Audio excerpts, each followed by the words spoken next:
Sejauh ini kami cukup puas dengan dana yang didapatkan dan lengkap sekali ya teman-teman, luar biasa. Dananya itu masih, kalau kita pintar saving bisa untuk bahkan bisa untuk tabungan juga ya.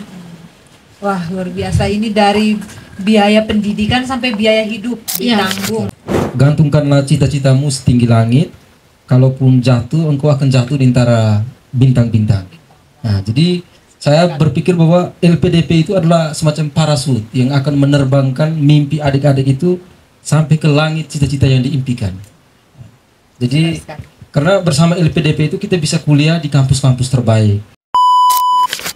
Selamat datang di channel YouTube kesayangan kita semua, Loka Soa. Channel ini dibuat oleh komunitas anak muda Soa untuk mengangkat kisah inspiratif di bidang pendidikan, kebudayaan, dan ekonomi. Nah, kali ini bersama saya, host Elvin Bey, dan telah hadir bersama kita dua narasumber yang kece-kece dan tentunya membawa vibes yang positif. Kakak Sil dan Kakak Mira, kami ucapkan selamat datang. Selamat.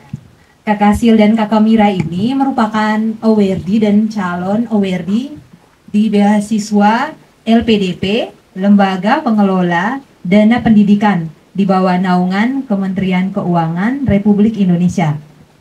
Nah, pasti teman-teman semua penasaran nih, ini tips dan trik yang mungkin dibagikan oleh Kakak Sil dan Kakak Mira, bagaimana bisa lolos dalam seleksi beasiswa ini. Kesempatan selanjutnya saya berikan kepada Kakak Mira, mungkin bisa memperkenalkan diri secara lebih lengkap dan mungkin bisa membagikan kepada kita semua bagaimana cara mendapatkan informasi mengenai beasiswa ini. Terima kasih atas kesempatan yang diberikan pada saya. Perkenalkan, nama lengkap saya Maria Dolorosa DP. Saat ini sedang menempuh program studi Magister Perencanaan Wilayah dan Kota di Institut Teknologi Bandung.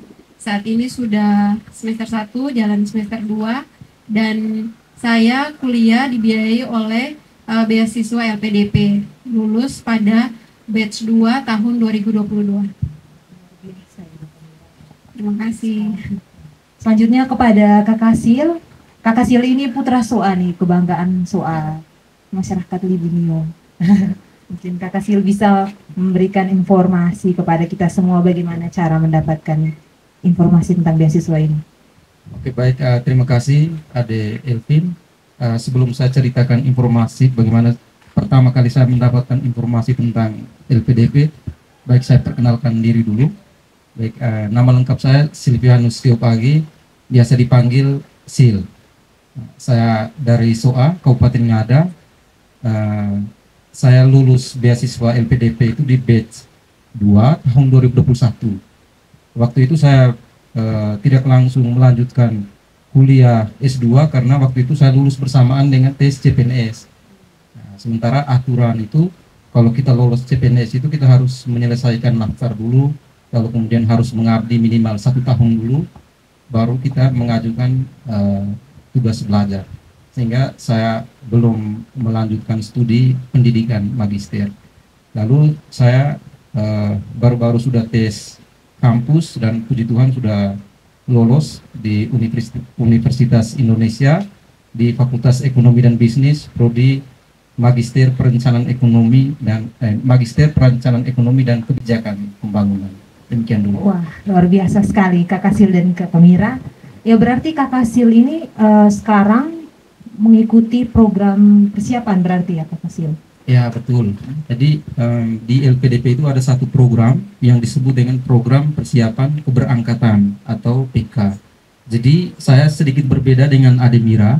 Ade Mira sekarang statusnya sudah awardee dan sudah mulai kuliah di ITB. Sementara saya masih calon awardee. Calon awardee artinya kami belum menandatangani surat pernyataan atau surat kontrak. Sebelum menandatangani surat pernyataan atau surat kontrak bersama dengan LPDP, itu semua calon awardee diwajibkan untuk mengikuti program persiapan keberangkatan. Lalu angkatan kami sudah didaftarkan. Jadi rencananya di tanggal 25 sampai dengan 29 Februari 2024 kami akan mengikuti program persiapan keberangkatan. Biasa. Nah, ini saya tanya dulu kepada Kakak Sil.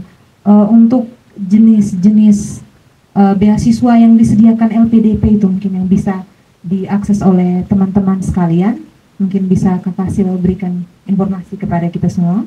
Oke, baik.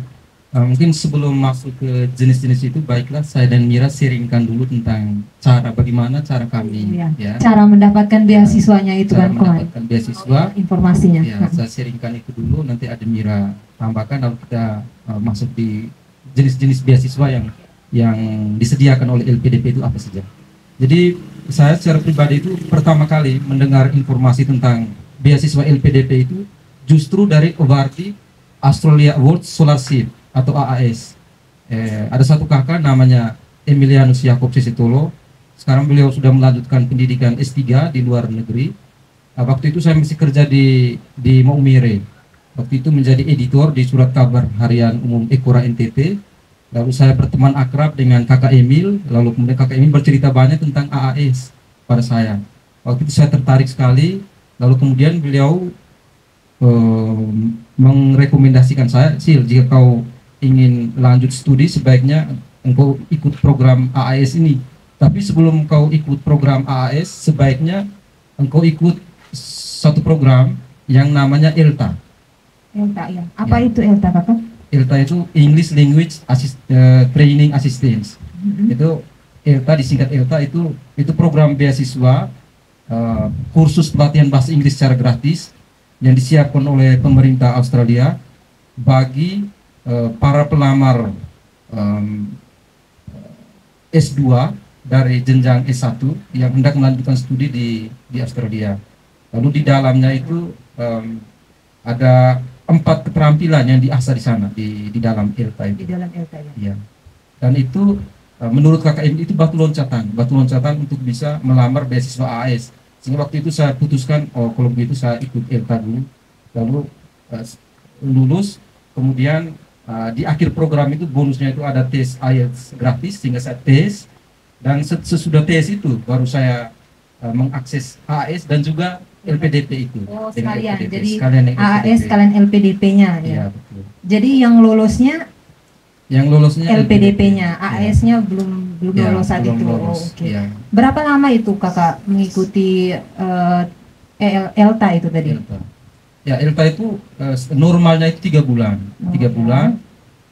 Tapi waktu itu ada keadaan di luar kendali kita, waktu itu COVID.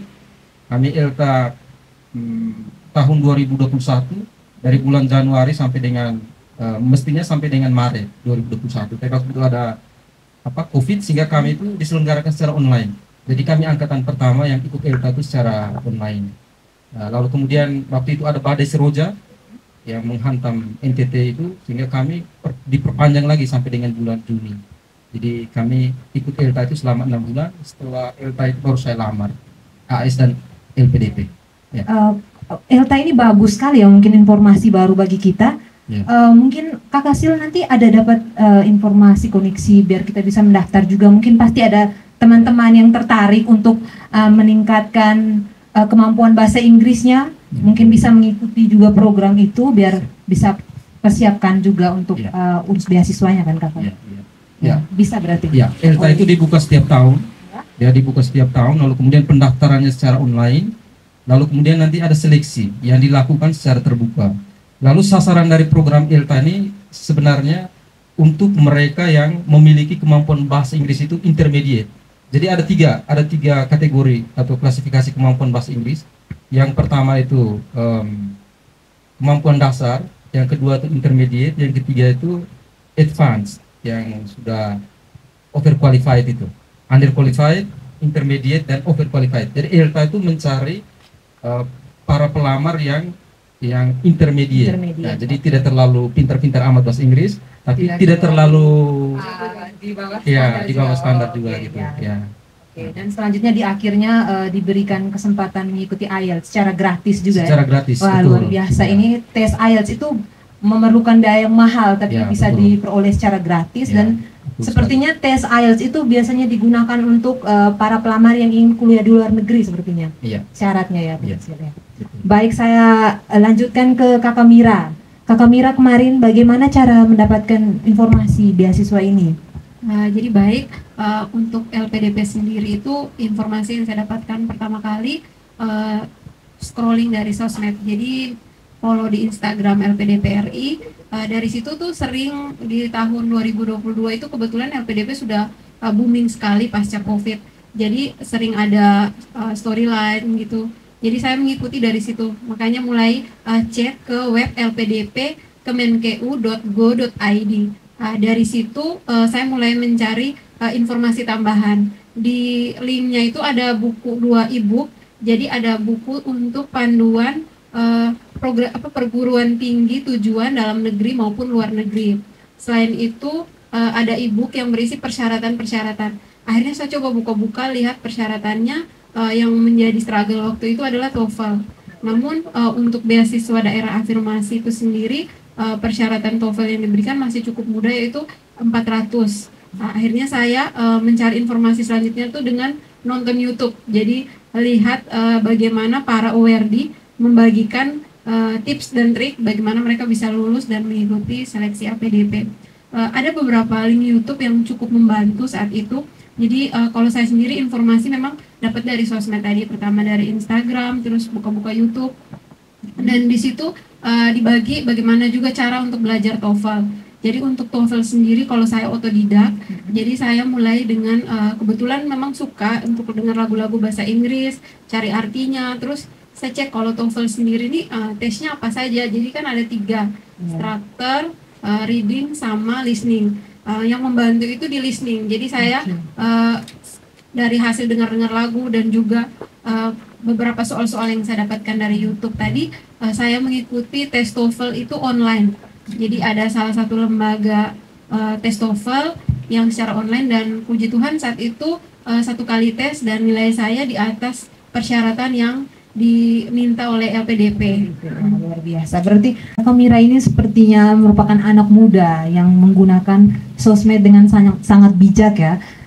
Mendapatkan informasi dari Instagram, selanjutnya belajar melalui YouTube, dan bisa mendengarkan lagu-lagu bahasa Inggris dan podcast-podcast bahasa Inggris. Itu sangat luar biasa. Jadi mungkin bisa menjadi inspirasi bagi kita semua. Kalau ada waktu luang, ya bisalah kita mengganti playlist lagu kita dengan lagu-lagu bahasa Inggris, kan bisa juga meningkatkan kemampuan bahasa Inggris kita kan. Ya, luar biasa sekali. Wah, berarti ini Kakak Mira rasakan juga ya perubahan. Iya, kalau untuk lagu-lagu yang didengar dan yang lain-lain itu sangat membantu untuk skill listening. Namun kembali lagi untuk struktur itu tentunya harus dipelajari, dan untuk reading sendiri mungkin teman-teman memang TOEFL ini lumayan struggle buat kita semua, tapi saya berpikir bahwa bagi teman-teman yang ingin kejar beasiswa dulu, kita daerah afirmasi itu sangat-sangat dibantu dengan skor TOEFL 400 itu sudah bisa memenuhi persyaratan administrasi. Jadi tidak usah pikirkan yang lain-lain dulu, kita kejar beasiswa, kita kejar 400 dulu, dan sekarang sudah banyak media yang bisa digunakan, apalagi sudah ada saya, Kasil, dan teman-teman yang lain. Nanti kita akan sangat-sangat membantu bagaimana buat teman-teman yang ingin, yang penting mau ikut dulu, nanti setelah gabung di grup bersama kita untuk TOEFL sendiri ini nanti kita pasti akan kita bantu. Luar biasa. Jadi Kakak Sil dan Kakak Mira membuka kesempatan bagi teman-teman yang ingin bergabung dalam beasiswa ini.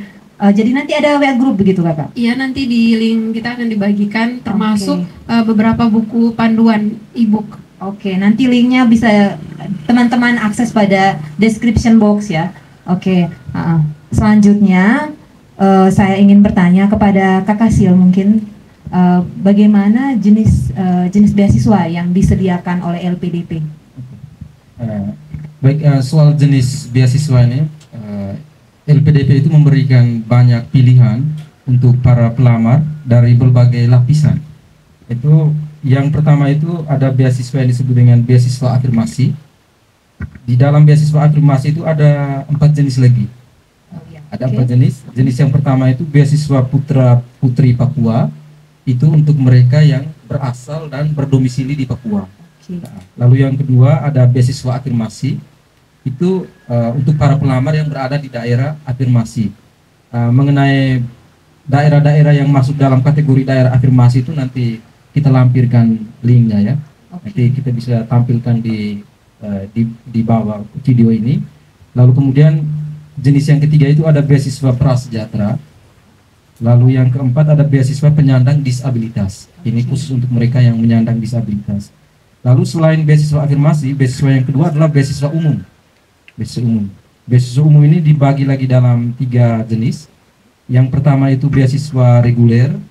Yang kedua itu beasiswa perguruan tinggi utama dunia. Jadi untuk beasiswa yang kedua ini khusus untuk pelamar yang melamar di top 25 perguruan tinggi utama dunia. Misalnya di Universitas Oxford atau Harvard University, itu mereka yang melamar di situ itu bisa melamar di jalur ini. Lalu yang ketiga ada beasiswa parsial. Lalu jenis yang ketiga itu ada yang disebut dengan beasiswa targeted. Beasiswa targeted ini dibedakan atas 2 jenis. Yang pertama itu beasiswa untuk penguatan sektor publik. Yang kedua beasiswa penguatan sektor swasta. Untuk sektor publik itu ada 5 jenis beasiswa. Yang pertama untuk beasiswa PNS, TNI atau Polri. Jadi mereka-mereka yang berprofesi sebagai PNS, TNI atau Polri bisa memilih jalur beasiswa ini. Ya, ada LPIN, PNS, bisa juga pakai jalur ini, tapi juga bisa pakai jalur afirmasi. Ya. Gitu. Jadi Kakak Sil dan Kakak Mira kemarin jalur afirmasi. Jalur afirmasi. Beasiswa daerah afirmasi. Daerah afirmasi. Oke. Ya. Lalu yang penguatan sektor publik ada lagi itu beasiswa dokter spesialis, subspesialis dan fellowship. Nah, lalu ada beasiswa doktor praktisi dan beasiswa pendidikan kader ulama. Terus yang terakhir beasiswa talenta riset dan inovasi. Sementara untuk beasiswa penguatan sektor swasta, sekira ini yang menarik karena ada beasiswa kewirausahaan. Nah, jadi teman-teman yang memiliki usaha macam Mario ini punya usaha studio, kemudian nanti usaha fotokopi, digital printing, lalu ada saya sharing ada usaha pangkas rambut, itu kita bisa sama-sama bantu untuk fasilitasi bagaimana kita mendapatkan akses beasiswa ini. Ini belajar khusus tentang wirausaha. Itu ada kuota khusus untuk itu. Lalu yang terakhir penguatan sektor swasta itu ada yang disebut dengan 8 beasiswa prioritas.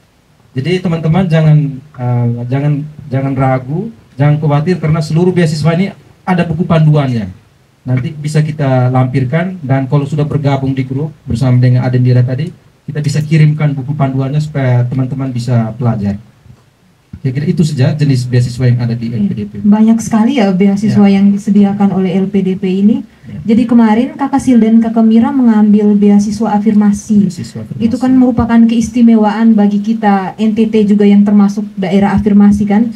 Jadi mungkin tidak begitu banyak pesaing yang masuk di situ. Tinggal kita bagaimana mempersiapkan diri kita biar kita bisa lolos seleksinya. Luar biasa. Oh, untuk lokasi ujiannya itu di mana saja itu Kak? Kalau lokasi ujian itu LPDP menggunakan basis website. Jadi nanti seleksinya dilakukan secara online. Ya. Pada saat pendaftaran itu kan kita membuat akun pendaftaran sebagai calon peserta pelamar LPDP.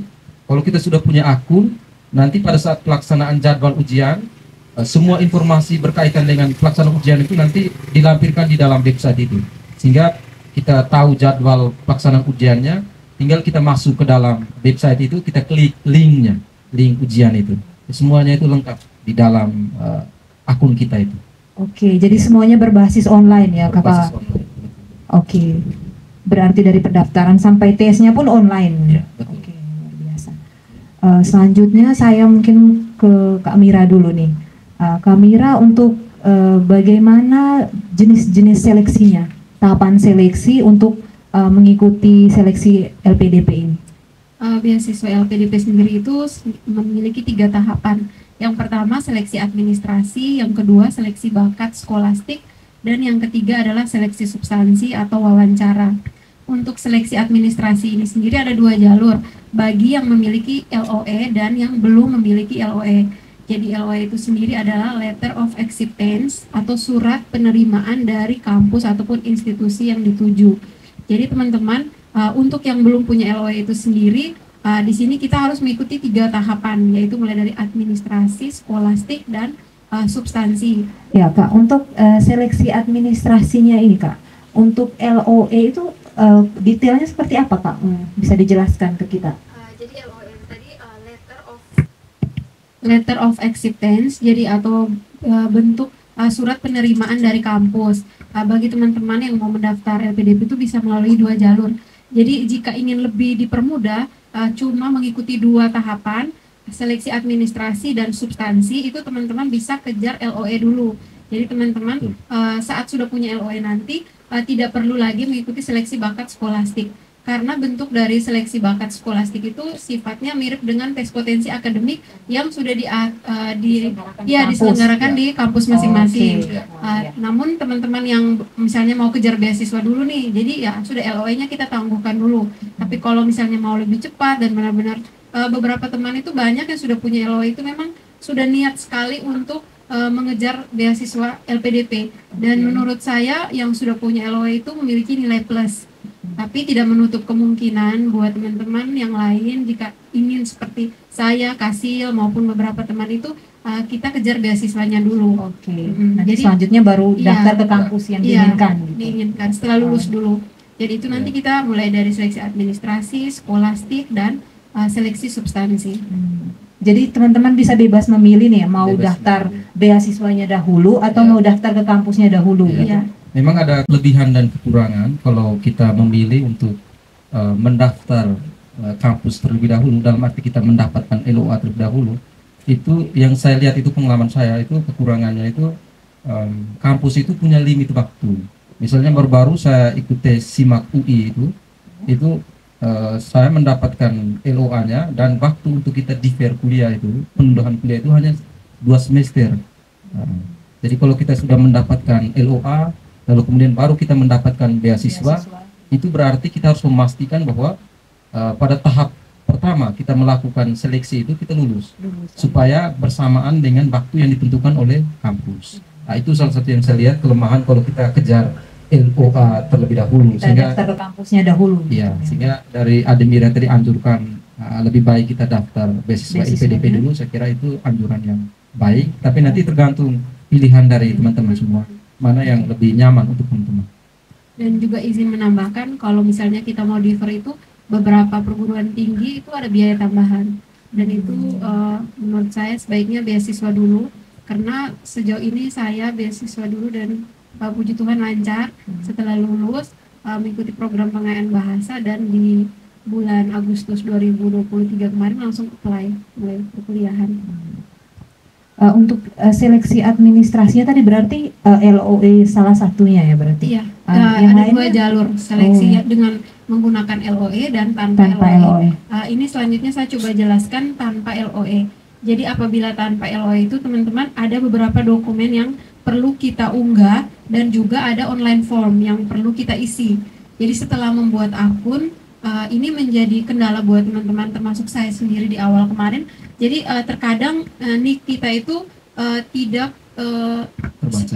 terbaca, sehingga nanti pada pembuatan akun tuh tidak valid. Apabila teman-teman mengalami kendala seperti itu, teman-teman bisa ke Disduk Capil dan minta untuk dicek kembali nicknya dan dicoba didaftarkan lagi. Makanya untuk itu kita sudah membuat grup WhatsApp. Apabila teman-teman yang punya kendala seperti itu, termasuk untuk pendaftaran batch 1 2024 ini, saya dan Kasil tuh memberikan ruang. Jika kita punya waktu, teman-teman kita bisa sama-sama buat yang punya kendala-kendala secara online. Selanjutnya beberapa online form yang perlu diisi itu terkait biodata diri. Terus yang perlu diunggah ada KTP, ijazah baik yang S1 ataupun S2. Terus untuk online form dan unggah itu juga scan transkrip nilai itu yang perlu diunggah. Terus dokumen penyetaraan ijazah dan konversi IPK itu apabila yang memiliki bagi mereka yang lulus S1-nya misalnya di luar negeri, itu perlu penyetaraan ijazah. Next itu sertifikat bahasa asing. Jadi sertifikat bahasa asing yang kita tahu tuh kita dapatkan apabila skor TOEFL kita sudah di atas 450. Namun bagi teman-teman yang kita untuk daerah afirmasi kan persyaratannya 400.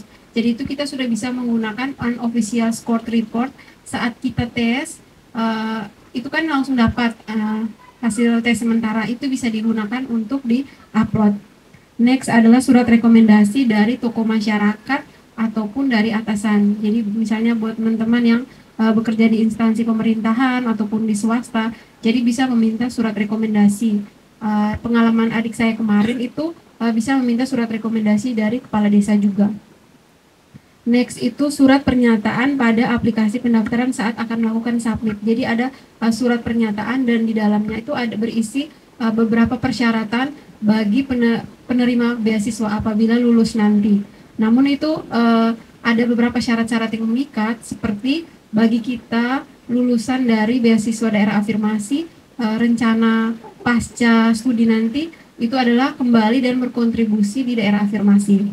Selanjutnya itu surat usulan dari pejabat yang membidangi SDM untuk pendaftar PNS, TNI, Polri sesuai dengan ketentuan.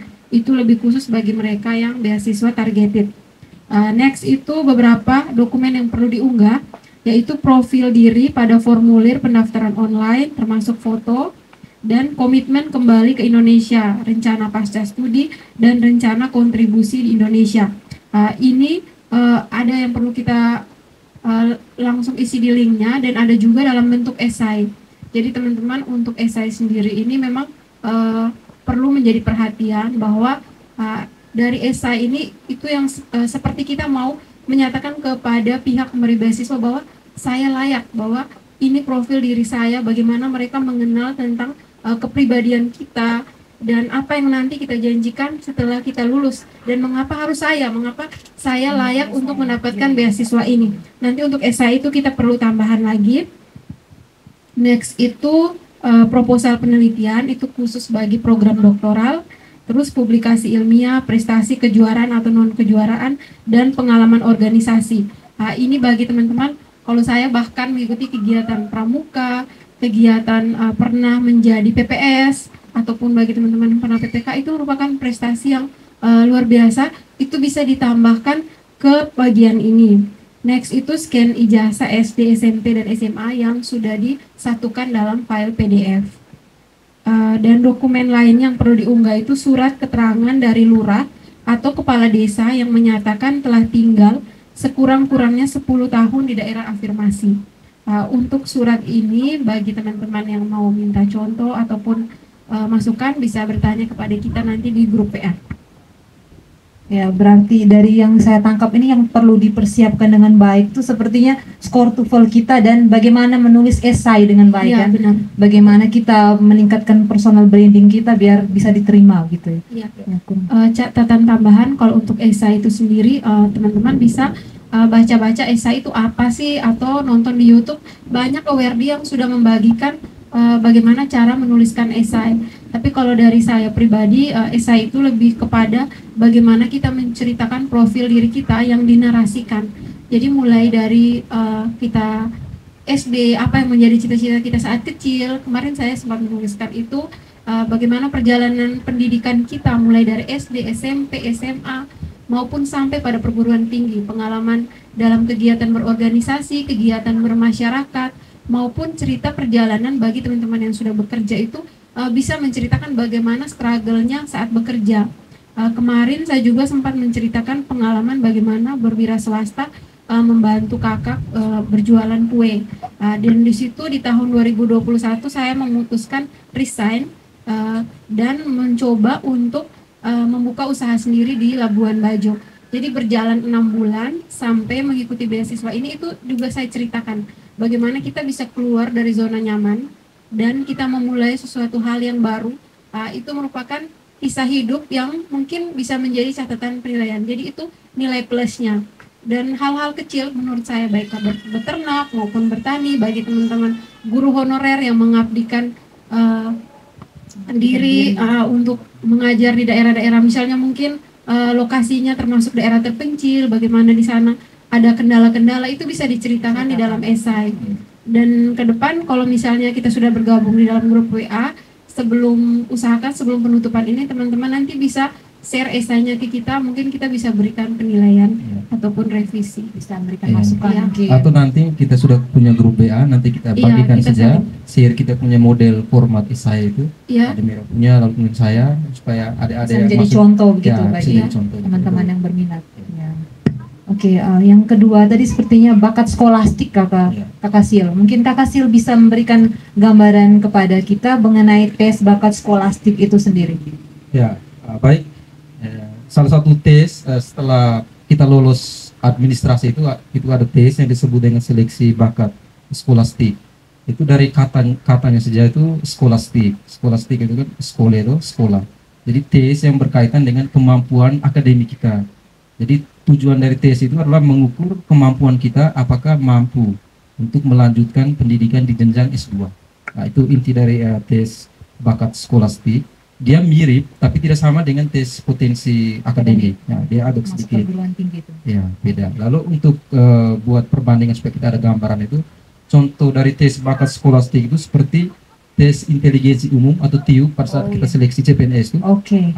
Itu mirip, seperti itu. Banyak matematika, banyak cakarannya Ya, juga itu ya. banyak berarti? cakaran juga, Oke. analitis juga, Oke. logisme dan lain-lain. Jadi kalau teman-teman bisa mau mempelajari tes bakat skolastik itu saya lihat itu ada buku TPA dari Bappenas. Itu mungkin bisa dipelajari. Juga kalau tadi teman-teman yang memilih jalur LOA terlebih dahulu, itu kan biasanya ada tes potensi akademik pasca sarjana. Biasanya di SIMAK UI yang baru saya ikut itu mirip dengan tes bakat skolastik yang ada di LPDP. Saya kira untuk ITB juga sama ya? TPA Bappenas bisa, itu bisa dilakukan secara online. Oh, secara online ya. Saya kira di ITB juga sama ya. Iya, kalau TPA di ITB sendiri itu ada tes kampusnya sendiri. untuk- Namun kalau buat teman-teman yang mau memakai satu tes tapi bisa daftar di beberapa perguruan tinggi negeri, itu yang umum adalah TPA Bappenas. Oh ya. Oke, saya teruskan dulu ya yang soal seleksi bakat skolastik tadi. Itu ada beberapa jenis seleksi yang diadakan. Ada 3 jenis sebenarnya. Yang pertama itu penalaran verbal, yang kedua itu penalaran numerik, yang ketiga itu pemecahan masalah. Kita lihat satu-satu. Yang ini secara umum saja ya. Nanti ini kan kalau kita jelaskan ini panjang sekali. Nanti di grup Nanti BA bisa- baru kita ini Atau mungkin kupas. bisa japri kakak Ya, berdua bisa biar japri. lebih Tapi ini tahu secara detail. umum saja, Oke. gambaran secara umum itu. Yang di penalaran verbal itu yang pertama itu tes padanan kata atau sinonim. Nah, kalau sinonim kan teman-teman tahu toh. Nah, sudah. Yang kedua itu tes lawan kata atau antonim. Nah, itu teman-teman pasti tahu. Lalu yang ketiga tes padanan hubungan kata atau analogi. Nah, ini yang sedikit tricky nih, yang analogi. Iya, iya. Yang analogi ini agak sedikit tricky sehingga butuh banyak latihan. Jadi saya kira tujuan dari tes yang penalaran verbal ini yang 3 tadi itu tujuan untuk menguji seberapa banyak kosakata kita. Nah, seberapa banyak kita menguasai kosakata, dan saya kira itu kita perlu membiasakan diri untuk banyak baca sehingga kosakata kita bertambah sehingga kita bisa mengerti sebuah kata. Lalu ada tes pemahaman bacana. Itu nanti diberikan teks, paragraf, lalu kemudian ditanyakan idenya apa gitu. Seperti itu. Oh, Ya, kesimpulan dari paragraf tersebut. Oh, ya, betul. Lalu yang kedua setelah penalaran verbal itu ada penalaran numerik. Ini yang tes aritmatika dan konsep aljabar. Nah, ini yang tadi Ibu Elvin bilang cakar-cakaran. Cakaran. Oke. Tapi kayaknya matematika dasar semua ya. Iya, tapi saya yakin Ya. teman-teman kalau kita berlatih, saya yakin bisa. Ya. Karena itu banyak sudah diujikan di tes Ya, CPNS betul. dan Ya. para OWRD sudah banyak membagikan tips dan trik di YouTube. YouTube. Ya, Oh, jadi bisa betul. teman-teman akses di YouTube. Iya, Ya, di YouTube tuh banyak sekali. Oke. Saya tuh pas tes LPDP itu lebih banyak belajarnya Belajar di YouTube. dari YouTube, Saya ya. tidak pernah beli buku yang lain-lain. Saya baca lebih banyak ini Karena belajarnya kalau di YouTube. itu soal-soal yang fresh, maksudnya yang baru Ya. diujikan, dan Diujikan. teman-teman OWRD masih mengingat soal yang diujikan, jadi Iya. lebih terupdate lah soalnya. Lalu yang terakhir tadi ada soal tentang pemecahan masalah. Ini ada 2, itu satu saja. Tes penalaran logis atau silogisme. Itu nanti mereka buat silogisme, misalnya gini, contohnya semua manusia dapat mati. Elvin itu manusia. Manusia. Kesimpulannya, Semua manusia dapat mati. premis A, premis mayornya semua manusia dapat mati. Oke. Premis Elvin minornya manusia. Elvin manusia. Elvin Kesimpulan- dapat mati. Iya, 100. Itu kalau Elvin itu tes tuh, itu benar tuh. Ya, Mirip-mirip tes CPNS Ya, kayaknya. mirip. Silogisme itu seperti Silogisme, itu. ya. Ya. Kira itu gambaran dari ini tes bakat skolastik di Oke. Ya, selanjutnya tes bakat skolastik ketiga, tes substansi ya. Substansi. Oke. Ya, tes seleksi substansi dari Kakak Mira mungkin itu seperti wawancara kan substansi? Iya, substansi itu seleksi wawancara. Jadi apabila kita sudah lulus tiap tahapan tadi, misalnya administrasi skolastik, nanti di akunnya kita tuh diinformasikan status. Kalau setelah lulus seleksi bakat skolastik, nanti kita akan mendapatkan informasi melalui akun, misalnya pada tanggal berapa kita akan interview, pukul berapa. Masing-masing peserta itu akan diinterview oleh 3 orang. Jadi 3 orang ini merupakan expert baik di bidang keilmuan maupun dari psikologi. Jadi teman-teman di bagian seleksi substansi ini, bagi aware para pengalaman kita memang bagian yang cukup tricky dari setiap tahapan. Ini adalah tahap penentuan akhir. Jadi teman-teman perlu mempersiapkan, dan biasanya tim Mata Garuda bagi aware yang sudah lulus itu dikenal dengan Mata Garuda. Kita biasanya mengadakan mock up ataupun latihan interview seperti simulasi sehingga teman-teman bisa lebih mempersiapkan diri. Kan terkait seleksi substansi tadi, untuk beberapa persiapan untuk keilmuan sendiri itu pengalaman kemarin saya sempat ditanyakan terkait kurikulum, kampus tujuan, terus bagaimana kurikulumnya, dan terkait rencana tesis. Jadi mungkin sebagai bentuk persiapan teman-teman misalnya sudah kampus tujuannya, kalau saya kemarin kan ke ITB, jadi sudah dicari tahu mengenai jalur pilihan nanti mau ke mana, dan kebetulan yang saya ambil itu sistem infrastruktur dan transportasi. Teman-teman bisa mencari tahu terlebih dahulu terkait tesis, rencana tesisnya apa, dan juga dosen pembimbingnya siapa. Kalau memungkinkan, mungkin kalau untuk kampus-kampus luar negeri itu kita sudah diberi kesempatan untuk menghubungi dosen pembimbingnya. Namun kalau kampus dalam negeri itu setidaknya kita sudah cukup tahu mengenai jalur-jalur pilihan maupun dapil mana yang mau kita ambil, rencana tesisnya seperti apa, dan bila perlu outline dari tesis sendiri itu sudah dipersiapkan.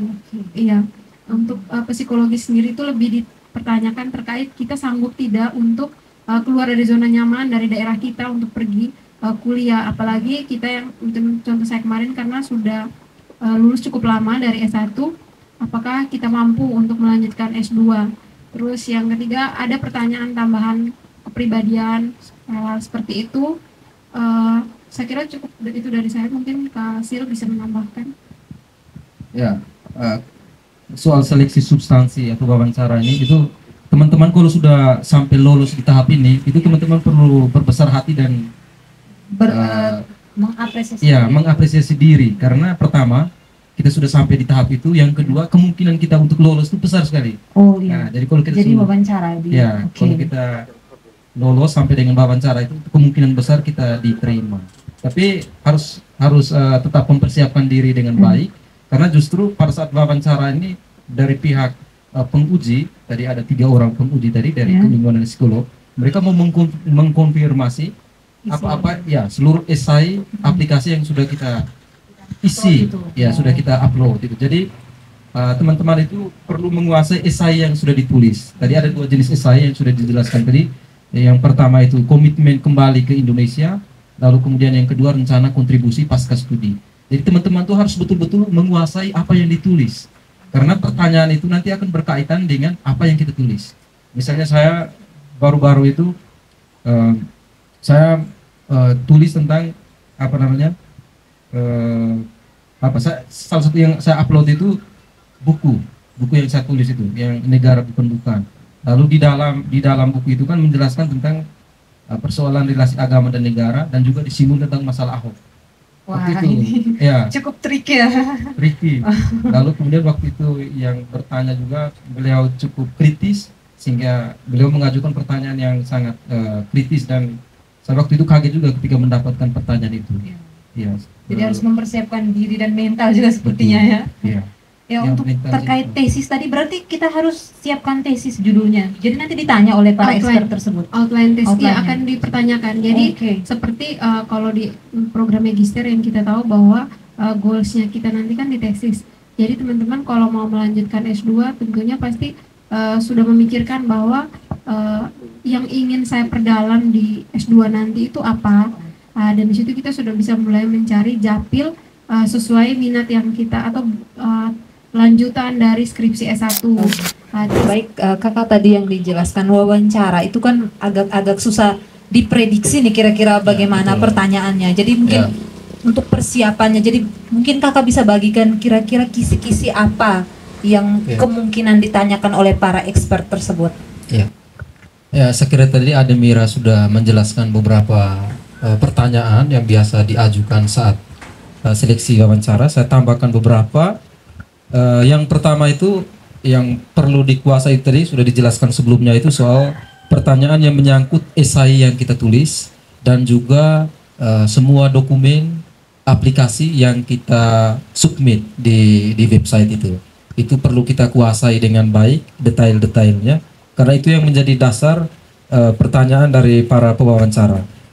Lalu yang berikutnya yang saya kira sering ditanyakan itu soal latar belakang studi, itu terutama hubungan antara jurusan sebelumnya, jurusan S1 yang kita ambil, Dengan yang mau diambil S2. dengan jurusan S2 yang akan diambil. Itu perlu kita jelaskan relasinya seperti apa. Misalnya dulu saya latar belakangnya sarjana filsafat. Kemudian di dalam aplikasi itu sebelumnya saya mengambil kebijakan publik di aplikasi itu. Nah, jadi saya perlu membuat semacam relevansi atau hubungan antara filsafat dan kebijakan publik itu seperti apa supaya nyambung. Nah, itu. Lalu pertanyaan berikutnya itu mereka biasa tanya alasan pemilihan kampus dan prodi. Nah, misalnya saya di UI, itu pasti mereka tanya, mengapa harus UI? Kenapa tidak di UGM gitu? Tidak kampus lain. Ya, karena prodi kebijakan publik itu kan ada di UGM, ada di Unair, ada di UI juga. Jadi mengapa harus di UI? Jadi kita perlu menyiapkan sederetan argumen untuk meyakinkan para pewawancara supaya mereka yakin bahwa ternyata dia ini sudah melakukan riset tentang kampus. Demikian pun dengan prodi yang kita ambil, kita perlu jelaskan alasannya seperti apa. Lalu kemudian pertanyaan tadi sudah saya jelaskan di awal menyangkut isu-isu terkini yang sedang booming, itu biasanya ditanyakan juga. Jadi kita perlu PK juga dengan apa yang sedang terjadi dengan situasi yang sekarang. Lalu kemudian mereka juga tanya hubungan soal pengalaman kerja, latar belakang kerja kita seperti apa. Itu mereka tanya hubungan antara apa yang sudah kita kerjakan, lalu yang sedang kita kerjakan dengan akan kita kerjakan. Nah, itu setelah pulang studi. Itu yang perlu kita dalami dengan baik. Saya kira itu saja beberapa kisi-kisi yang biasa ditanyakan oleh pewawancara.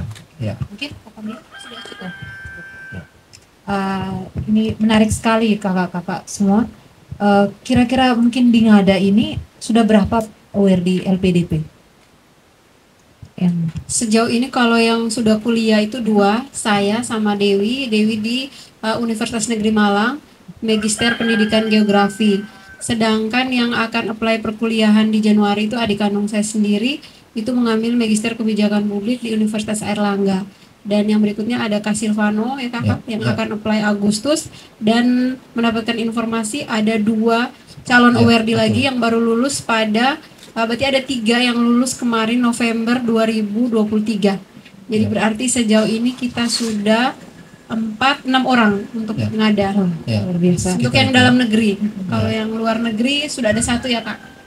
Yang siapa? Ivon. Jadi berarti ada 7 orang. 1 luar negeri, 6-nya dalam negeri. Ya, jadi yang lainnya ayolah kita. Ya, harapan kita di batch 1, batch 2 di 2024 ini makin banyak lagi awardee dari Kabupaten Ngada. Amin. Ya, kita sudah berbicara mengenai tahapan seleksinya yang cukup panjang itu ya. Ya, mungkin di sini semuanya pasti penasaran. Yang ditunggu-tunggu tuh apa benefit dari mengikuti beasiswa LPDP ini, apa biaya-biaya apa saja yang ditanggung oleh beasiswa LPDP ini? Jadi untuk komponen beasiswa LPDP itu ada dana pendidikan dan dana pendukung. Jadi beasiswa LPDP ini teman-teman untuk informasi bahwa adalah beasiswa terbaik di Indonesia karena memiliki komponen yang paling lengkap. Untuk dana pendidikan yang ditanggung itu dimulai dari dana pendaftaran, dana SPP, dana tunjangan buku, dana bantuan penelitian tesis ataupun disertasi, dana bantuan seminar internasional, dana bantuan publikasi, dan jurnal internasional. Untuk dana pendukung sendiri, dana transportasi, dana aplikasi visa ataupun residence permit, dana asuransi kesehatan, dana hidup bulanan, dana kedatangan. Dana kedatangan itu 2 kali dari LA.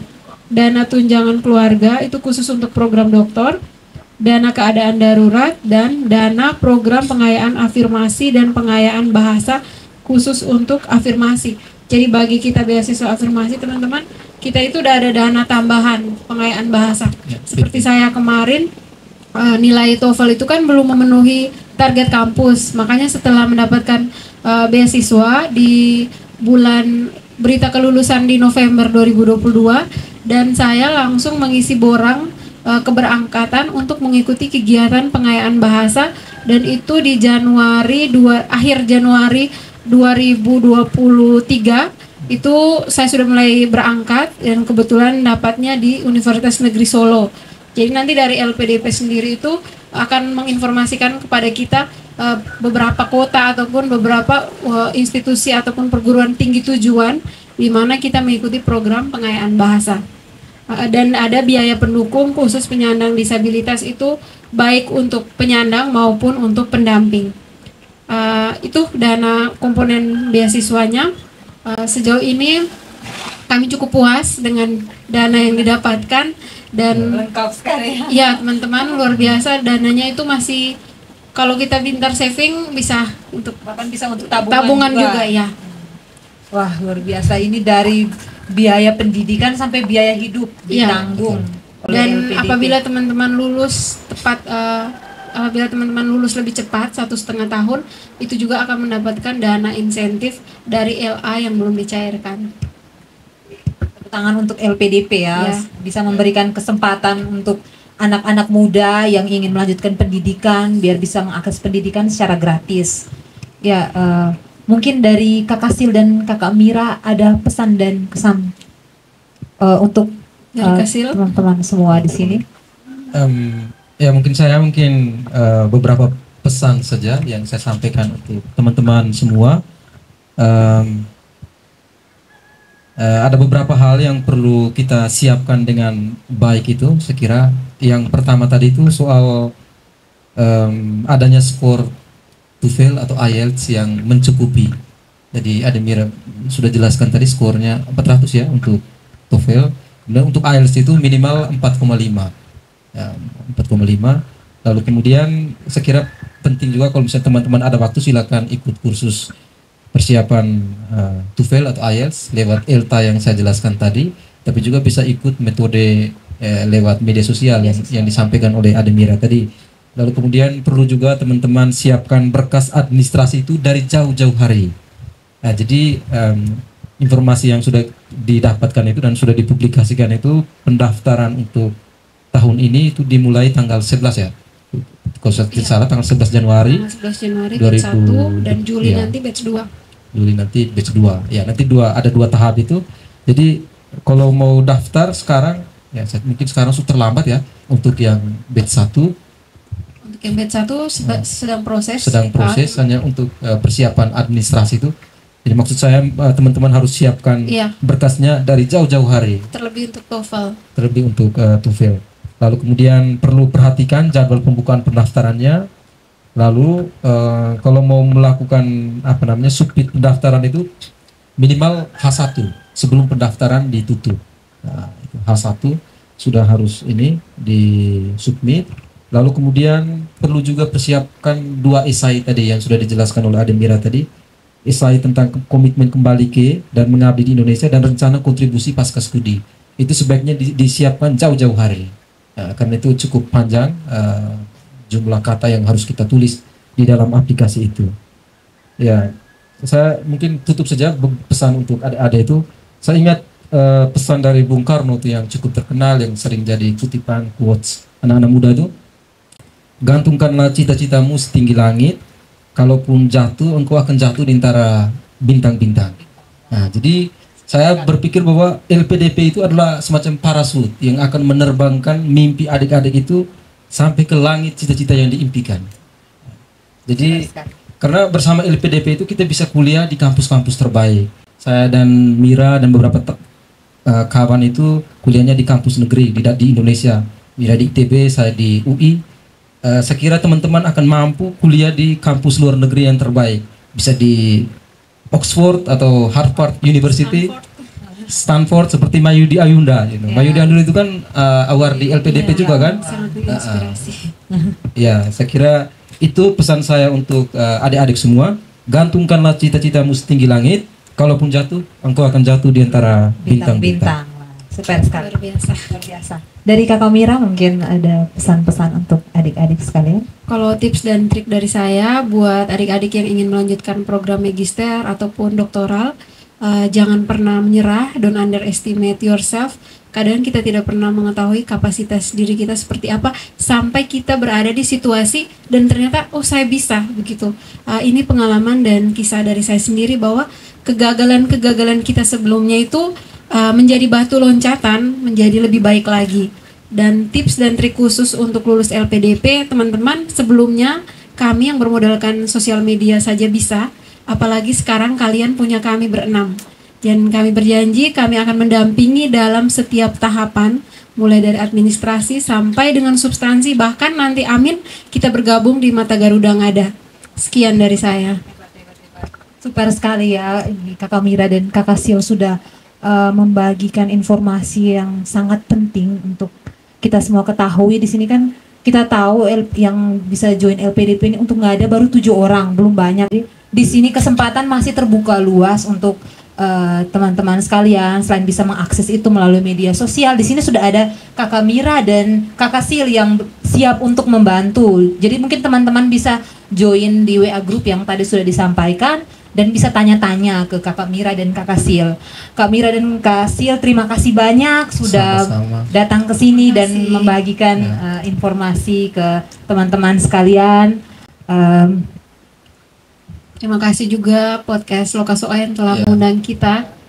Harapannya semoga makin banyak yang mendaftar LPDP dan menjadi aware di selanjutnya.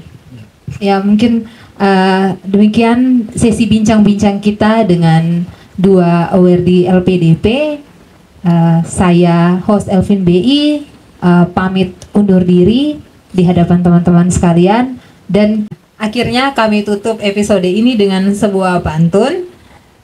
Kesoa, jangan lupa mandi air panas. Cakep.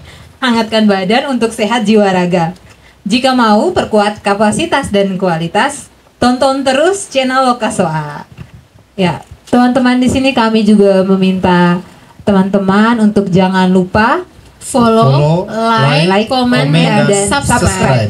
Jangan lupa juga tinggalkan saran teman-teman di kolom komentar demi kemajuan channel ini. Terima kasih.